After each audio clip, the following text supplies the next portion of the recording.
Luis, buenas tardes. Julio, muy buenas tardes. Como siempre, muchas gracias por tu invitación, por tu hospitalidad. Un gusto estar contigo. Luis, pues está calientito todo, la polémica está centrada en todo el tema de Rocha Moya de Estados Unidos, la respuesta hoy de la presidenta. Tú has escrito en La Jornada, en el diario en el que eres el coordinador de opinión, un artículo que comienza diciendo: un fantasma atraviesa la política nacional, y te refieres al debate sobre el papel de la CIA en la lucha contra el narcotráfico, aliado con gobiernos locales como el de Chihuahua, al margen del federal. ¿Cómo vamos en estos momentos? ¿Qué implicaciones tiene este fantasma de la CIA que atraviesa la política nacional, Luis? Bueno, déjame irme un poquito para atrás, Julio, Sí, retomar un poco lo que han sido tus últimas dos columnas muy acertadas, ¿no? gracias. Hay un refrán que señala que si uno quiere evitar que las hormigas invadan la cocina, hay que tenerla limpia. Sí. Y yo creo que ese refrán se puede utilizar perfectamente para lo que está pasando en Sinaloa, para lo que está pasando en Chihuahua y tantas otras, ¿no? El señor Rubén Rocha Moya es impresentable, y no solamente por las acusaciones que se le han hecho por parte de Estados Unidos en este momento, sino porque ha sumido al estado de Sinaloa en un verdadero caos. Tan solo en 2025 hubieron más de 1,600 muertes, y entre marzo de 2020, perdón, de 2024 a 2026 se perdieron más de 22,800 empleos formales, y el empleo ha bajado en su calidad. Cuando se le pregunta a los culiches si se sienten seguros en su municipio, más del 80% dicen que no. Hay a partir de lo que fue la operación para extraer y llevar a Estados Unidos al Mayo y para asesinar a Héctor Melesio Cuen, ¿no? En julio, desde entonces hay una situación de casi ingobernabilidad en el Estado. Tú has hablado sobre eso, has entrevistado a algunos de los movilizadores de la inquietud ciudadana en el Estado. Aunque solo fuera por eso y no por las actuales acusaciones, hacía mucho tiempo que este gobernador se tenía que haber hecho. Pero la otra cara del asunto, y también lo señalas, me parece, yo coincido con ello plenamente, es que Estados Unidos no está para ser, no tiene la autoridad moral para ser ni el policía ni el juez del mundo, ¿no? El buen juez por su casa comienza, y la enorme cantidad de barbaridades que se cometen en ese país los desautoriza moralmente a intervenir en otros países. Hace un momento, correctamente, Osvaldo Zavala señalaba la cantidad de ejecuciones extrajudiciales que ese país ha cometido en contra de ciudadanos que viajan en pequeñas lanchitas, sin acusaciones, sin saber su identidad, incluso casos en donde han sido rematados. Entonces, Estados Unidos no tiene la autoridad moral, pero ojo, sí tiene la fuerza para hacerlo. Yo creo que hay una diferencia entre Chihuahua y la CIA y este caso de Sinaloa, en el sentido de que detrás de este caso de Sinaloa vemos el sello de la DEA y no de la CIA, como en el caso de Chihuahua. Y sabemos que, a pesar de que las dos son agencias estadounidenses, no necesariamente se llevan muy bien entre sí. Y realmente es muy interesante la lectura de esta acusación, ¿no?, en contra de los 10 funcionarios y policías, un hecho inédito, como se ha dicho en la política mexicana. Una acusación que, dicho sea de paso, y no es un asunto secundario, deja de fuera al ejército como institución, a la Policía Federal como institución y a los políticos federales. Se concentra básicamente en 10 funcionarios y policías estatales. Pero es muy interesante, insisto, porque ubica a Sinaloa como el epicentro del movimiento de las drogas, como un lugar fundamental en la producción y en el tránsito y en la exportación a Estados Unidos de heroína, de fentanilo, de cocaína, de metanfetamina, ¿no? Y la tesis que sostiene este documento es que esto ha sido posible por el contubernio, conspiración la llaman ellos, entre el crimen organizado y los políticos. Y explica detalladamente cómo en lo que fue el proceso electoral de ese estado, hubieron reuniones entre los Chapitos y Rubén Rocha, pero también con Enrique Isunza y con Enrique Díaz, para pactar ese apoyo. Incluso se habla de que se le entregó a los Chapitos listas de los opositores para intimidarlos, para desaparecerlos, y cómo hubo una operación electoral por parte del crimen organizado para alterar los resultados, robarse urnas, secuestrar a dirigentes opositores.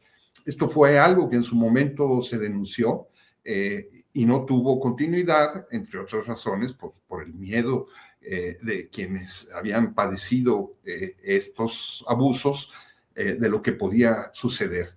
Entonces estamos hablando, ¿no?, de una trama en donde se nos muestra con mucha claridad este proceso de imbricación entre el crimen organizado, que es una enorme potencia económica, y los políticos. Y se señala con toda claridad que a cambio de ello, no solamente se les había permitido operar con absoluta impunidad en el estado de Sinaloa, sino que se le habrían otorgado posiciones claves en el gobierno a funcionarios de ellos. Es decir, estamos hablando muy claramente de una captura por parte del aparato estatal, por parte del crimen organizado, de ser cierto todas estas afirmaciones que se hacen. Insisto, detrás de esto está la DEA, a diferencia de lo que los operativos de Chihuahua, en donde está la CIA.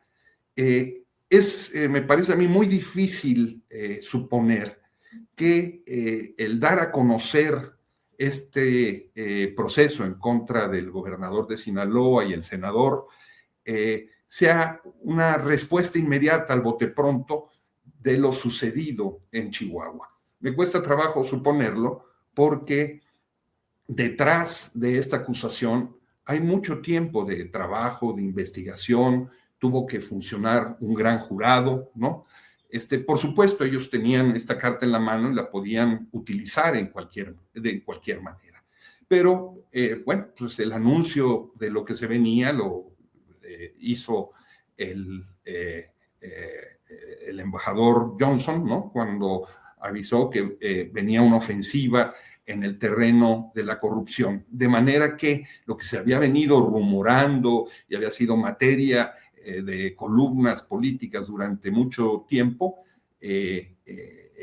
pues resultó que efectivamente es cierto, hay un banderazo de salida y tenemos una crisis en la relación binacional en toda la forma.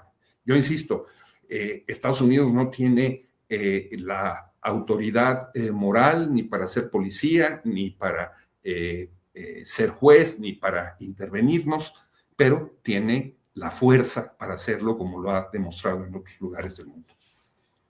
Luis, ¿qué opinas del posicionamiento de la presidenta Sheinbaum, que hoy en la conferencia mañanera de prensa, desde mi punto de vista, bueno, ancló su posicionamiento, su postura, en el sentido de exigir pruebas irrefutables, contundentes, claras contra Rocha Moya, lo cual, desde mi punto de vista, es confrontar al sistema judicial de Estados Unidos, que según el gran jurado de Nueva York ya habría emitido una resolución en la cual se establece la necesidad, según ese sistema jurídico o ese gran jurado, de que haya una detención provisional con fines de extradición de Rocha Moya y demás. Luego le da una referencia al embajador Boina Verde, a Ronald Johnson.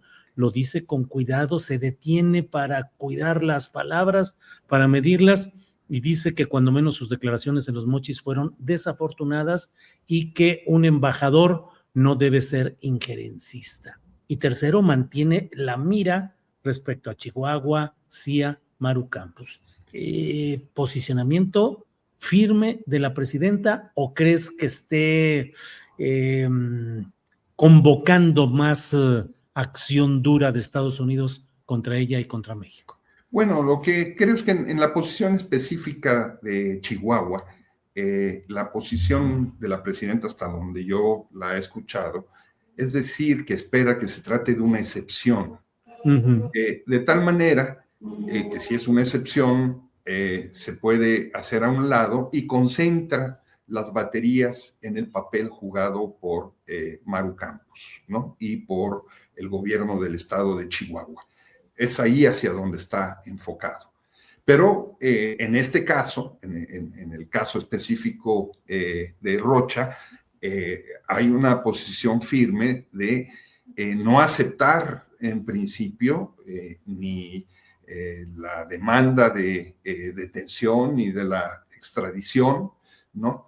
Que efectivamente nos habla de la inminencia, creo yo, de que este conflicto vaya escalando y de que existe la posibilidad, no tengo una bola de cristal para asegurar que así va pasando, pero existe la posibilidad de que haya una intervención directa de Estados Unidos para llevarse al gobernador, al senador o a alguno de los detenidos. Ellos tienen la capacidad logística y operativa para hacerlo. Estamos entonces ahí en el filo de la navaja. La presidenta fija su posición con soberanía. Hay, por lo pronto, entonces, darle el beneficio de la duda al gobernador. Al gobernador se le ha venido consecuentando, apapachando a lo largo de todo este tiempo, a pesar de que, insisto, a mí me parece que es indefendible su papel, pero al escalar el conflicto como está, pues no dejan a la presidenta en otra disyuntiva, ¿no? Más que plantarse, fijar una posición de principio en torno a la defensa de la soberanía.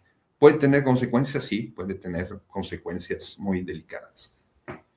Luis Hernández Navarro, muchas gracias por esta posibilidad de abordar estos temas y cierro solo preguntándote, Luis, ¿estaremos en presencia de una decisión política de apretar contra México desde Estados Unidos luego de la visita de la presidenta de México a Barcelona, el acercamiento con Pedro Sánchez de España, con el brasileño Lula, con Petro de Colombia, por un lado, y por otro lado, si esto tendrá como objetivo también el presionar más para que haya mejores condiciones para Estados Unidos en la renegociación del Tratado de Comercio o la instalación de una nueva relación bilateral México-Estados Unidos en el terreno comercial.